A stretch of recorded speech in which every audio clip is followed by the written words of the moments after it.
السلام علیکم ورحمۃ اللہ وبرکاتہ۔ معزز ناظرین کرام، مغربی طرز کے بیت الخلاء میں کھڑے ہو کر پیشاب کرنا کیسا ہے؟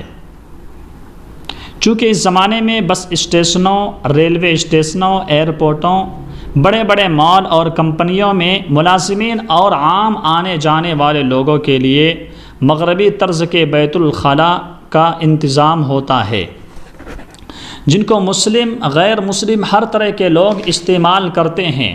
مسلم کے لیے ان کا استعمال کرنا ایک بڑا مسئلہ ہوتا ہے کہ بیٹھ کر پیشاب کرے تو کپڑوں کے خراب ہونے کا اندیشہ ہے، اور اگر کھڑے ہو کر پیشاب کرے تو مکروہ ہے، تنزیہ ہے، یہ عمل کیا ہے؟ مکروہ ہے۔